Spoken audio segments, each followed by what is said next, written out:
Okay. Have to do. Okay, Emily, thank you very much for coming on to do the podcast with me. No problem.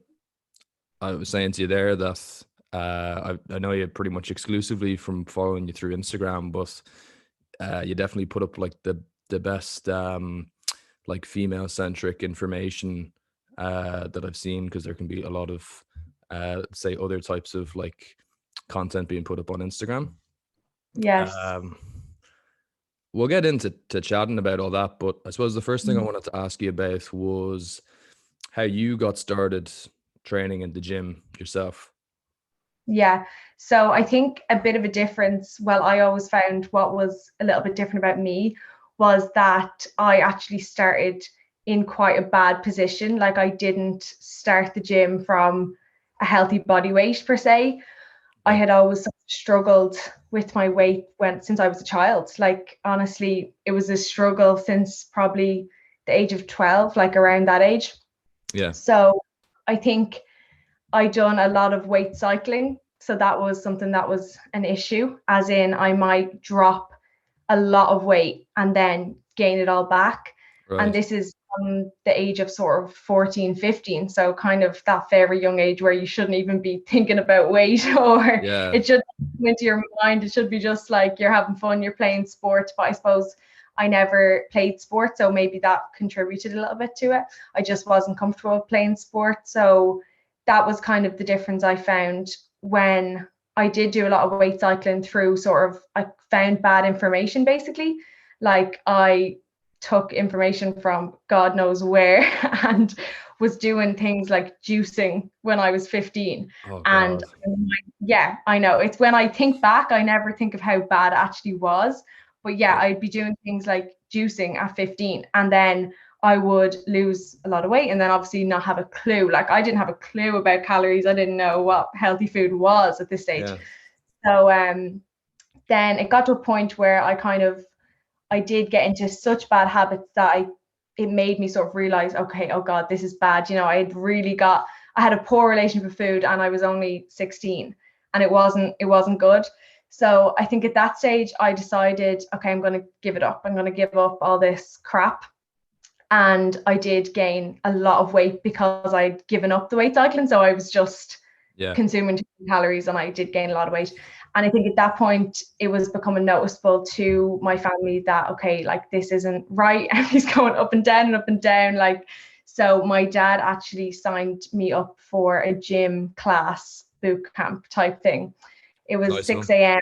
Yeah, 6 a.m., 3 mornings a week. I think I Jesus. was 16. Yeah, probably 16. And yeah, that was just it. Like I went, I suppose I was uncomfortable. Like I was probably the youngest in the class, but yet in the worst shape. And that was Yeah. embarrassing. So I done that for a couple of months and I was lucky that the woman who was running that class was quite sensible. Like I was just lucky that it wasn't the run of the mill trainer who didn't really have any information about nutrition. Yeah. She actually, I remember, gave us all, I probably still have the folder. She gave us all like folders with recipes and like say under 200 calorie snack ideas and stuff like that. Okay. And I'm pretty sure I just followed that religiously for about a year and I probably lost about 20 kilos. Like I probably Wow. went from 80 kilos down to maybe 60 from this was transition year maybe into fifth year. And Yeah. that was it. Like from that point, it was kind of that was go. And there's been no stop since I then. bet she was looking for some before and after photos from you. I actually, do you know what? She wasn't. And I think it was mad because she wasn't very hands-on or anything, but she gave us the folders and it was just enough to give you the basic information where like up until that point, I didn't even know what a calorie was. It was more Okay. like a juice diet or this diet or that diet. It wasn't like calories Well, in, calories yeah, out. different So methods, but not knowing how it I works. think, yeah, I think it was just enough to make me realize, oh, right, okay, so a slice of bread with a bit of turkey is under 100 calories. Okay, right, I can have that because it's under 100 calories. Whereas before, and it wasn't perfect by no means, but it was so much better than what I had been exposed to that Yeah. it was kind of the catalyst, I suppose.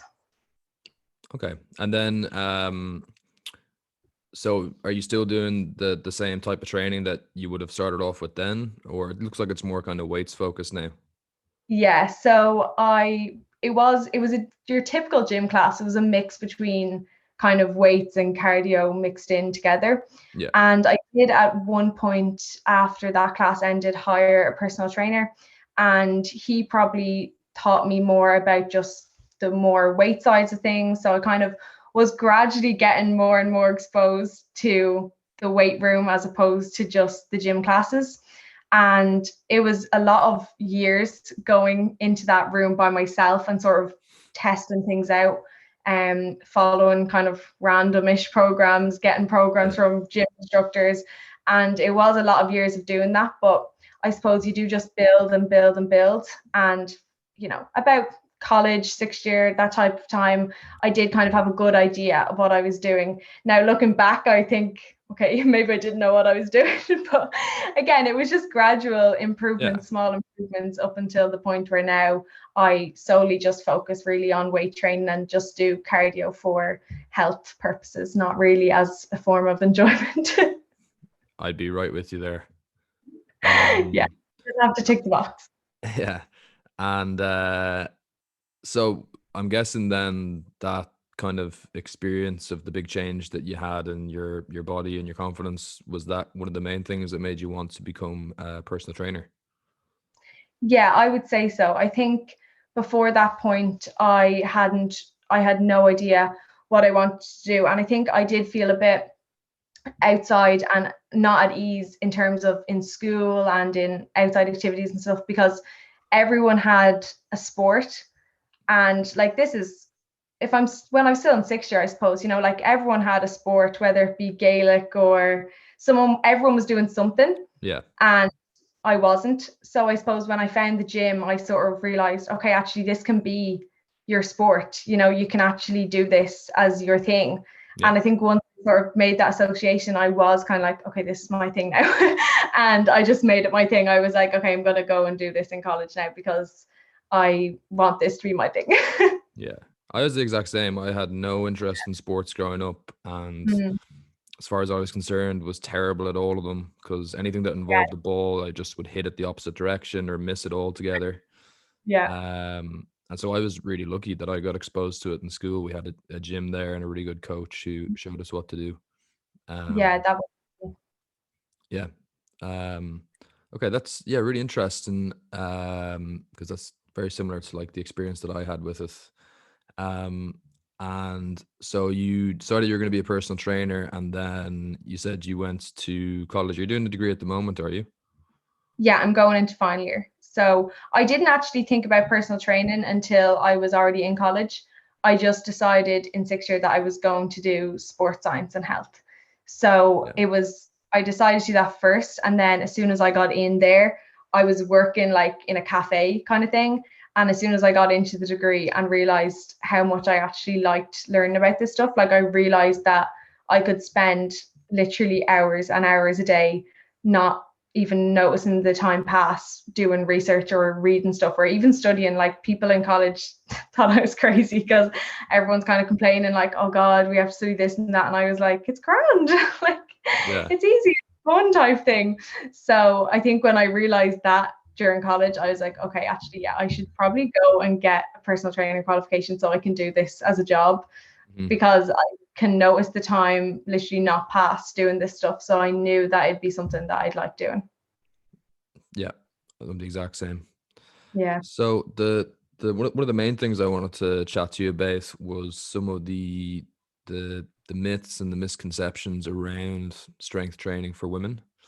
Hmm. Um, did you encounter that a lot when you started? You hear a lot of things like, if you do lifting heavy weights as a woman, you're going to get too bulky, or the idea that women need to do like completely different exercises or programs to men. Yeah, I suppose I did. I got it more, and I think most people will be exposed to this, but even from family, people kind of saying maybe not so much the bulky side of things, but even like, oh God, Head, shoulders.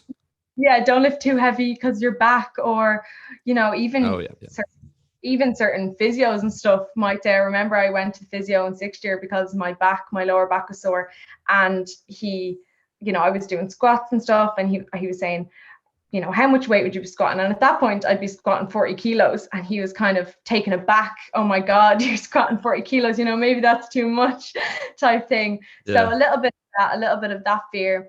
And then I suppose not so much kind of the bulky side of things, but more so following how other females were training on social media. Like one Yeah. stage I was following probably every fitness influencer in the world. Probably all of my following list Dangerous. was, yeah, exactly. And kind of following what they're doing, not quite understanding the fact that maybe it's just that they had predisposed genetics that made them look like that, or maybe they were showing one thing and doing another, Yeah. but not quite understanding that lifting heavy is what led to that physique. It's not actually the 20 to 30 rep range that leads to that physique. So I think it's not so much even it is a misconception, but I think it's not even known that it's a misconception. I think people Yeah. just follow what they see. And it's lucky that these days, oh sorry, Siri popped up. It's All right. lucky that these days there is more good information, and there's Yeah. definitely a lot of emails that promote the right thing on Instagram. But I think when you get into your little echo chamber, I think that's what it's called, I start to think sometimes that it's all good information, Yeah. but then maybe you dive into the explore page, or a lot of my clients send me TikToks because I'm not on TikTok, and they'll send me them, and I'm like, oh my God, I can't believe that's still out there. Like I thought that would have been dead and gone years ago. So I suppose kind of keeping up to date with the misconceptions is hard. Yeah, I definitely agree that you can create an echo chamber for yourself on Instagram, because I don't want to follow people that are putting up stupid information, because it's just annoying to look at and it's not Yeah. interesting. So, a lot of the people that I do follow on Instagram tend to have fairly similar opinions to me. And then you could be having dinner with family and a relative will say something to you where you're just like, do you actually believe that, like, lifting weights is going to make your back snap in half, or you're going to get like arthritis, or that, if you're a woman, your shoulders are going to all of a sudden look like a pro bodybuilder or something. And I yeah, you can wish. easily forget that that's what probably like the average person's perception is of strength training. Yeah. Yeah, I think that's why it's important even to, I know like with the online coaching and stuff, you do get exposed to clients, but even in that sense, you do get exposed to clients, I suppose, that maybe do have more knowledge than the average population. So I think it's also important to, that's why even though my online stuff is going really well at the moment, and with COVID, it kind of increased, Yeah. I knew I wanted to go back to some form of in-person coaching, because that's really where you get to see these things in person. You get to see, okay, actually everyone does have different opinions, and there are still some dodgy opinions out there that it's not their fault, it's just that that's what they're being fed. Yeah. So it's nice to still be exposed to that somewhat, so you can kind of think in your head, okay, what do I need to bash here? Sure. I saw a post today, a science post, claiming that wearing sunglasses makes you fat. I seen that Lane Norton was kind of Yeah, pulling it apart. he loves going on a big myth busting rant. Yeah, yeah. Um, so I would imagine, you know, especially like once you've gotten past big hurdles like that, is it mostly female clients that you coach, or is it a mix? Mostly, but actually recently, I think to my surprise, I've had interest from male clients, even with some of like the body image work stuff. Okay. And that's been great actually to see that males do kind of relate to it as well. It's not Yeah. just female, especially I think with COVID, because a lot of males maybe have fallen into a little bit more of those unhealthy habits during lockdown, and maybe have started to have some issues around food and with their body. So Yeah. lately it's still more towards females, but I have no problems training males either. Yeah. Um, so yeah, that's interesting, because I wanted to talk about the body image thing, and we could probably touch on maybe the effects it has with men as well. But for women, I've noticed that, you know, once you get somebody past like the early beginner stage with strength training, and they stop making like those easy gains, most of the time they're gonna have to start gaining a little bit of muscle if they're gonna like keep getting stronger. Yeah. And I found myself that can be a very hard conversation and thing to sell female clients on, because there's a fear that they're going to like bloat up or put on loads of fat and they're not going to like what they see. And we know that if you gain muscle, you do also gain some fat, but it's a matter of, putting across the idea that if you do it, correctly, not like increasing your calories by eating pizza and ice cream, and you train properly, that it's unlikely that's going to happen. But what's been Mm. your experience with that, and how have you tried to navigate that with people who are kind of really averse to putting on weight? Yeah. Well, I think for it was important. I think the main thing that helped me was actually doing it myself, Hmm. because I had been training for so long. And although I had tried to go into a bit more of a gaining phase or an improvement season, whatever you want to call it, I had tried, I'd never really been too successful Chicken because, ace. yeah, I would push my calories up to a certain extent, but Yeah. then I'd struggle. I always used to struggle maybe going over the 2000 mark. Like I Right. would get up to 2000, I'd think surely this is enough. Like Yeah. this is enough. This is Just because definitely the enough. number. Yeah, just because the number, I think, okay, it can't be eaten any more than 2000. That's enough. And I think even stupid things like the recommended daily calories for women and men in Ireland, like I think it's 2000 for women and 2500 for men. Like Yeah. it's just something that's in your head. And so I'd always get to that point, and then I just sort of, oh, okay, I can't do any more. And then maybe even you might notice the slightest bit of fat gain, and you just say, okay, I'm going to do a mini cut, or like Yeah. I'm going to go back to diet. And it was never enough time. So I think in one sense the lockdown was helpful for me, because I had committed before the lockdown to doing an improvement season, and I knew the only way that I would push through it would be to hire someone else to help push me through it. So I knew I couldn't push through it by myself. Okay. So hiring someone else, hiring a coach to push me further than I wanted to go was helpful. Yeah. And I think once I'd gone through that and was able to show other people, I suppose, that look, I was eating almost 3000 calories a day, and I didn't look like my family, nobody noticed that I gained weight. Nobody. It was only me. So there was absolutely no person who said, God, you're looking a bit bigger, or have you gained muscle? Have you gained size? Like Yeah. it wasn't noticeable to anybody else apart from me. It was just that, okay, so you couldn't see my upper abs anymore. They were, they were gone. But Yeah. apart from Yeah. that, I physically looked a similar size. And yes, my glutes filled out, and that was great. That's what we wanted. But not even to the extent that someone else would notice. And I suppose that just shows you how slow and how much work actually has to go in, that you can do all that work and not see massive transformations. So I Hmm. think it's kind of helpful for people to know that, yeah, okay, you might gain weight, but it might only be like a couple of kilos. Like no one else is going to notice that apart from you. Yeah. I think people who've never tried to gain weight before deliberately, and obviously in a way that's with nutritious foods, they really underestimate how difficult it is, because Mm. now I'm speaking from like a point of privilege, in that I've never had like really bad like issues with trying to manage my weight or anything like that. But I've always found it much easier to try to lose weight, because you get like cravings and stuff like that. But there can be like some ways around that if you eat foods that are kind of filling, and Mm. um, time your meals properly.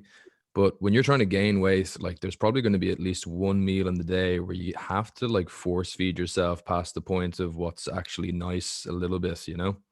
Yeah. Um, And I think that might be the slight difference, because I had been overweight. And although it's years ago, it definitely leaves a psychological mark. yeah. And it's almost that if I gain any weight, I'm going to look the same way I looked then. If I gain even a kilo, then I'm on the path back Yeah. to where I was. And that's just not the case. Like even I got up to close, not exactly, but about 5 kilos off where I was when I was really overweight. And if you took two pictures and put them beside each other, like it's incomparable. It's not the Yeah. same. But I think for anyone who has had issues managing their weight, it's much harder to convince them to up their calories, because I have had clients before who were, very naturally slim, and actually have come to me saying, I can't grow my glutes. I'm too thin. I want to gain weight. And for them, it's not really that much of an issue. You just have to kind Mhm. of encourage and educate that, okay, for you, you're going to have to push your calories up, you're going to have to start resistance training, and they gain a couple of kilos, they look fantastic and they're happy. But for other people, it's not as easy. So I think you have to kind of consider who the client is and maybe what they've gone through in the Mhm. past, and then be a little bit more compassionate towards a client who maybe has struggled with their weight, because weight is more of a emotional issue for them, I suppose, than someone who has never struggled with it. Yeah. There's I mean, there seems to be so much of a twisted relationship that people have with their body image now, especially given that I think that if you're spending a lot of time on social media, you start to believe that the average of what somebody looks like with their top off or whatever is really, really different to what real life looks like. Because you could be looking at a photo that's been taken at the perfect angle with the perfect lighting, and I'm even seeing ads pop up now, not just for women but for men, like Photoshop apps that will like basically spray paint fairly realistic looking abs onto your Tinder photos and stuff like that. Gosh, yeah. No, I was literally just listening to Eric Helms before I came on this, and he was Yeah, talking about how, if you think about Instagram models, and like that's a job nowadays, Instagram models, yeah, and how they're getting paid maybe hundreds of thousands of dollars for a post. Like the financial incentive to maybe do things that the average person wouldn't do yeah, to get a certain physique is there. So like when you're seeing, and then Instagram's algorithm wants to see abs, they want to see shredded physiques, that like the incentive is there for them, and then the algorithm is there to push it. So that's what's being pushed. And obviously there is natural athletes and natural men and women who compete and stuff who still have amazing physiques, but mm, and they get pushed as well. But it's the fact that even you might not think that your average influencer it has done anything like that, but the incentive is there. So you kind of have to take everyone's physique with a pinch of salt. yeah. And as you say, like, people forget that they're looking at somebody whose job might be to look that way, and they Mm, don't realize what's involved. There's a great chart. I don't know if you've seen it before, the precision nutrition cell. It's up in my gym actually, and it's basically a body fat chart. And yeah, I think it has like maybe 4 or 5 different tiers of body fat, and starting from like obese all the way down to like 5%. But the cool yeah. thing about it is that at each body fat level, it has pros and cons. Oh, Um, good. yeah, so it shows you the trade-offs for Yeah. what life is going to be like for most people trying to maintain that body fat percentage. So like when you're Mm, at say 20% for or let's say 15% for a man and 20% for a woman, the pros are that like, you're kind of almost perfect in terms of like the different like health markers. You might not be able to get a takeaway multiple times a week and go mm, on the lash binge drinking multiple times a week, but you can enjoy dessert and a few drinks every now and then, and um you'll be able to like get stronger in your training. But then when it starts getting down to like the almost like contest day level that like a bodybuilder would have, like the trade-offs are like may have trouble socializing in any situations that involve drink or food, may struggle to relate to other people, may even have issues with like sex drive or hormonal issues with yeah. like the menstrual cycle for women. And most people Mm, just don't seem to realize that, like, when you're looking at a photo of someone who's absolutely shredded, if you realize what it would take for you to get down to that level and stay there year round, you'd probably say, there's no fucking way I'm doing that. yeah, 100%. Yeah. Yeah, people definitely don't consider that. And it is because it's so glamorous, I suppose, to see the pictures. Everyone, you can see it, I can see it straight away. Like I have such a small following on Instagram, but I can literally see it straight away if it's a picture, anything with a little bit of skin showing, the likes Likes could be go up, doubled. Doubled. Like it's doubles, what wow. people Yeah, it's what people want to see. Like that's just it. It's what Yeah. I don't really understand it, but I suppose. And even I was thinking, like, for me, I kind of understand where my body image issues came from. Like, I was severely overweight as a child. Like, obviously, that's going to leave you with some psychological body image quite Yeah. clearly, because you can still think you look a certain way when you don't, because your brain is thinking about then. Yeah. But I have friends who have never had an issue with their weight, have never been overweight, have actually always been almost, very slim their whole lives. Like Yeah. people that I've known for years and years and years through secondary school and through all that time.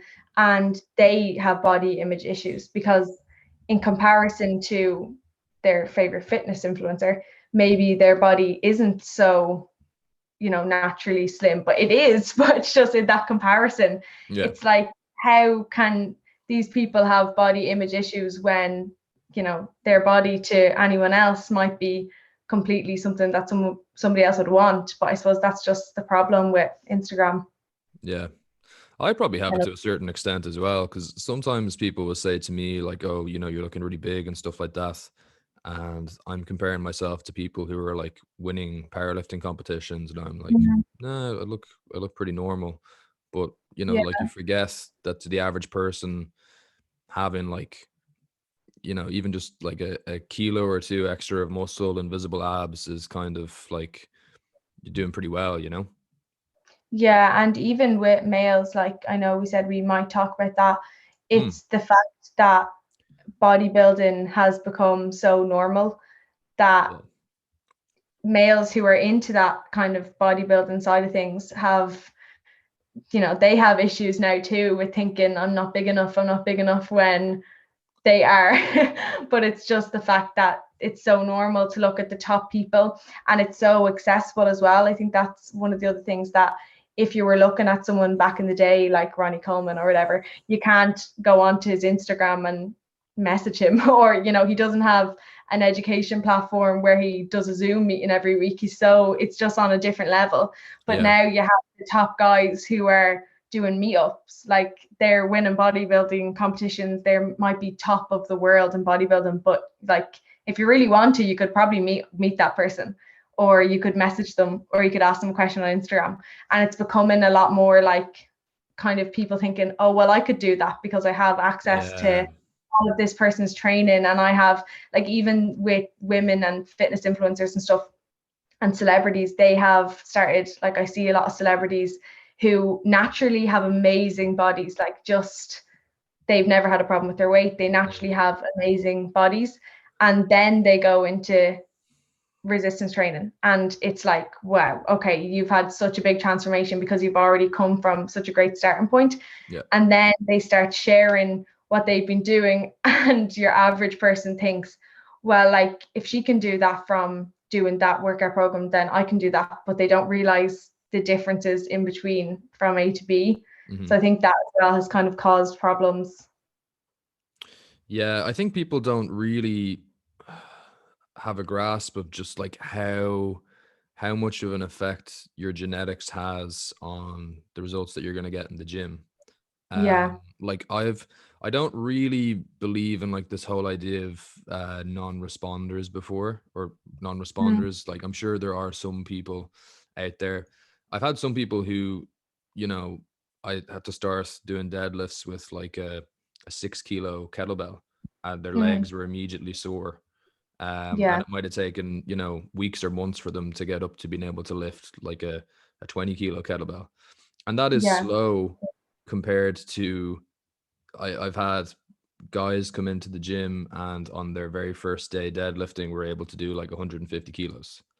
Mm. And like you realize that, it's not fair, but it's just the way that it is. And there's a Yeah. lot of people out there who have amazing looking physiques and huge followings on Instagram because of it. And they could kind of go into the gym or play a sport or do anything that involves any kind of resistance and eat in any way that's like halfway nutritious, and they're probably going to look amazing. Yeah. And it's just not what the average person is going to have to do if they want to look even a percentage of what that person looks like. Yeah, you can see the differences between, like, if people listening like think about their friends or their family, it's quite obvious to see that one friend might look like they eat whatever they want, and all they do is walk to work every day, Yeah, and yet they are whatever, as a female, like on the smaller end, and they're lean basically, and they are lean all year no matter what they do. And maybe they don't go to the gym yeah, or they don't train, but they do a lot of walking and they just eat kind of normal, like a normal person. And yet they look the way they look. And then you could think of another friend that maybe does try really hard, tries to diet, tries to do all these different protocols, goes to the gym, does all this, and yet they are struggling to lose a few kilos. And mm, some of that could be that what they're doing maybe isn't that effective. But it's like, you do have to take it into account that it's just much harder for some people than it is for others. And I think those yeah, fitness influencers and people on Instagram can often kind of say, oh, you just need to work harder, like you don't have time to go to the gym, like that's an excuse and stuff like that. But they're not taking into account that, like, maybe they just diet with ease. Like, some people do diet with ease. Some people don't have the same hunger response as other people. Like, yeah, I even found, I think, from years of doing kind of fad diets and maybe having bad protocols, that when I do go into a deficit in a sustainable way and in the right way, I still find maybe, I think, okay, I think I struggle maybe a little bit more, but it's something that I've just accepted and can say, and at least I know where it's coming from. So it's not too hmm, hard to accept. But maybe other people, you have to take that into account with clients. Like, some people just do find it harder, and they probably need the extra support, and maybe a group coaching or a program isn't going to cut it for them. They need more. yeah. And also, like, everybody is, yeah, psychologically different genetically as well, or also whatever way they've been raised or their environments. But the end result is that people have different psychological responses to training and dieting. And I know people who could um probably train for like a year and be far stronger than I am after 10 years of hard training, but they Yeah. don't like going to the gym and they're not going to do it. Mm. um Yeah. and somebody with worse genetics could get stronger than them if they put in the time. But I think it's just important for people to realize that there is that difference and not to kind of be overly harsh on themselves if they don't see the same results as somebody else. Yeah, and I think it's about the mindset. Like, Emma Story Gordon on Instagram, she has been talking a lot lately about, like, resenting the habits that kind of get you into shape. And even if your genetics aren't the best, if you still enjoy, like, if you're going into the gym with the mindset of, okay, even maybe I'm not going to look like a pro bodybuilder in 5 years Right. or in 2 years, whatever, but it doesn't matter, because I'm still, like, going to do this because I know that I'm still getting the health benefits. Like, I'm still gaining muscle that's going to serve me when I'm 80. Yeah. And I'm still going to go for the walk outside, because I'm not just doing steps to increase my knee. I actually want to go outside, and kind of people's mindsets around it. But I suppose with everything that's gone on, people's heads are filled with just, okay, I'm doing cardio to lose weight. I'm, training in the gym to build muscle so I can look toned. Yeah. And that association kind of F's them up, because they always associate that with looking a certain way. So when they do it and they don't look a certain way, they don't want to do it anymore. So Yeah. I think kind of disassociating that, it's like, okay, if you, like, I always think, I love training. Like, it just, when I'm there, I'm happy. So I always think to myself, like, if someone told me you have to stay the exact way you are now, like, your body, you're not allowed to change it. Like, it's great that we can change it and that we have that option. But if someone told me you can't physically change your body, you can't gain any more muscle, you can't lose any more fat, you just have to stay the way you are, I'd probably still do exactly the same thing that I'm doing now. And I think Yeah. that's, a lot of people couldn't say that because they haven't taken the time to actually learn how to enjoy these things. They just have that association. Or they need to find something that they will enjoy the process of. Yeah, um that's yeah. because I think there's a huge amount of people that they don't like strength training, and they're probably never going to like it no matter what way they frame it, because Yeah. again, like, psychologically, that's the way their mind works. So um Yeah. like the way you were saying, you were exposed to all of those sports when you were younger, and so was I. Some people love that and they latch onto it, and Yeah. then when that ends and they in their 20s and 30s and they don't have that sport anymore, that's when they Mhm. can kind of like find their fitness and their nutrition going to path. But for the Mhm. people, I think it's important that people get exposed to like the other ways of doing some kind of sport or activity. Yeah, Um, that's all true. so I'm trying to remember what I was going to ask you. Oh, the other thing I wanted to ask was differences in your opinion that maybe women should take into account um, in terms of how they should approach strength training. Have you noticed any differences yourself? Like, have you tried to do a program that was probably designed with men in mind and found that you have Mhm. to change things up? Have you noticed those patterns in women that you've trained as well? Well, I think actually like women can handle more volume most of the time than men, Yeah, that's especially in been my lower. experience too. Yeah, but probably just because they're lifting less weight, so the intensity is lower. Kind of have to think about that. But in general, with like the menstrual cycle and stuff, there is some things you have to take into account with diet and exercise. Yeah, But I have found, and I think a lot of people hold the same opinion, that the science is interesting and it's really kind of okay, well, if you just train, if you kind of change your training to be in line with your cycle, then that's the thing that's holding you back. That's why you're not making progress. okay, But in actual fact, it's kind of just, it's different. Again, it's kind of boring, but it's different for every person. Some people actually don't have any effects on their menstrual cycle, and some people have effects at different times. So maybe the week before, for some people, they just find that their numbers either drop off or they can just simply maintain. They literally cannot push for another rep in right, any exercise. And I've definitely found that where I've noticed a pattern. Okay, well, okay, the week before, I literally, whatever I do, no matter how much sleep I get, no matter how much food I eat, no matter how recovered I am, I can't push for another rep. But simply noticing it is enough. Like you yeah, don't have to do anything. Like I still train the same way. I just don't get another rep. And yeah, I yeah, think notice it, it can kind of stop messing with your head. And the same with diet, that like most of my clients have gotten to the stage now where they tell me what's going on and they can recognize the patterns because we've tracked things. Like one of my clients can turn around and say, yeah, so I'm trying to drop body fat at the moment, but it's the week before, and I've noticed that for the last year I gain a kg the week before consistently because they've hmm, sort of tracked it, so they know. So it's like, I'm just going to stop weighing in this week if that's okay with you, because I know that my weight's not going to drop this week. hmm. And I keep weighing myself, like there's no point, it's not going to drop. Yeah, And frustrated. yeah, I'll just not weigh myself, and then next week I'll get back onto it. I'll get back to weighing myself daily.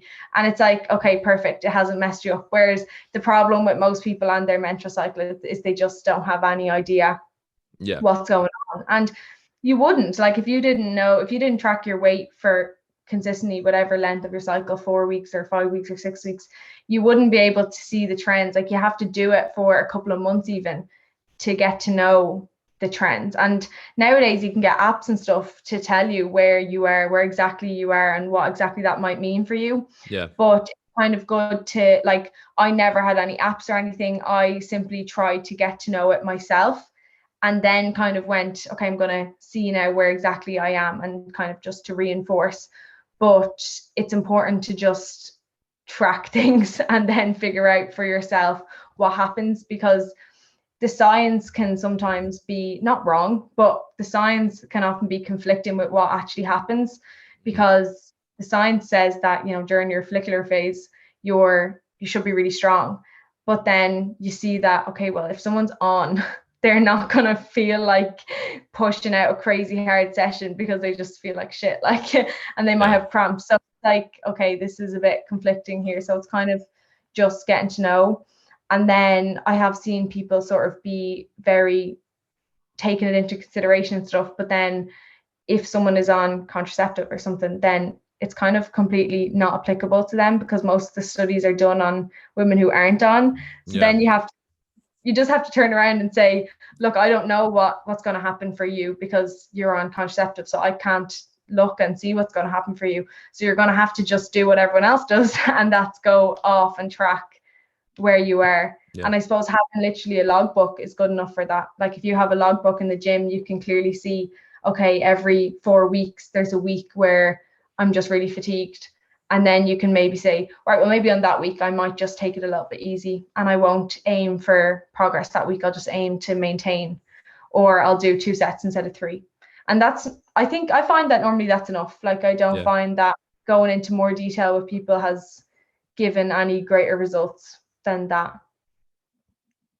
Another reason to keep a logbook. Yeah, exactly. There's so many reasons, but still, I think I'm probably one of 5 people in the gym who I see have one. Oh, Jesus, I don't see any. That's a shame. Yeah. But it's interesting. I kind of wasn't aware to the degree. I know that lots of women experience periods in completely different ways. Some are like in crippling pain, and some are completely fine. But I wasn't aware to the difference that it has on performance in the gym. And like you hear that, I think that's from talking to people that do research, and maybe it's a bit of a cop out, but there's not really a huge amount of research on strength training or training in general with women. And that's usually one of the reasons that they give, is because it's going to be too hard to control a study where you have people who are on their periods or not on their periods and experiencing entirely different symptoms. One person is feeling really weak, one person's feeling stronger or the exact same.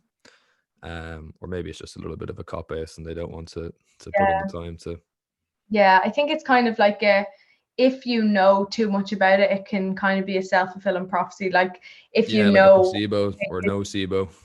yeah, this week I'm supposed to be weak, then you're gonna feel weak. But if you genuinely don't know and you actually take the time to track, then you can figure it out. Like you can genuinely say, okay, on this week I do feel this way. Yeah. And in terms of the body image stuff, that's huge. I find that that's definitely a big thing. Like I find some weeks clients are checking in and I have like a rating on the check-in about how do you feel about your body composition. And like week 2, it might be like 7 out of 10. And then the week before someone's period, it might be like a 3. And obviously their body hasn't changed, but it's just that they feel so much different.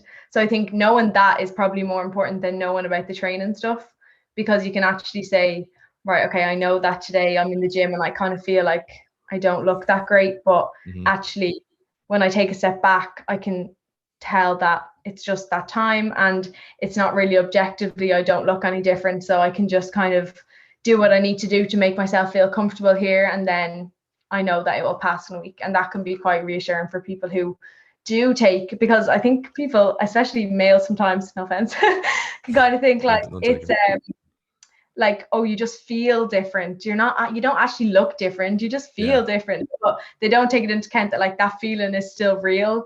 Like it's not like a fake feeling. Like that's actually real. Or like when someone says, you just feel weaker, like, but that's actually completely real. So you can take them quite seriously. And I think some people do have really bad symptoms, even like emotionally, and it can be quite shocking that they're kind of like, oh God, I really feel bad this week. But I think when okay, it's okay, I can kind of take a step back from whatever and comfort myself, that's fine, then you can, it can be helpful. Definitely glad that I don't have to experience any of this stuff personally. Lucky. Well, I think we covered pretty much everything that we'd set out to talk about there. And lots of really unique information that I'd never discussed on here. So hopefully any women who've been listening or people who work with women will have had some interesting stuff to take away from it. So thank you very much for coming on, Emily. I know you have Instagram. What's your username on there if people want to find you on there? It's literally very boring, just Emily Morrin, all one word. No nice. caps. Wasn't taken. No, well, Morrin is quite a weird name. I've not met I haven't met people. too many Morrins. No, so that's good. So at if least. I meet another Morrin in Ireland, they're probably related to you. Probably, yeah.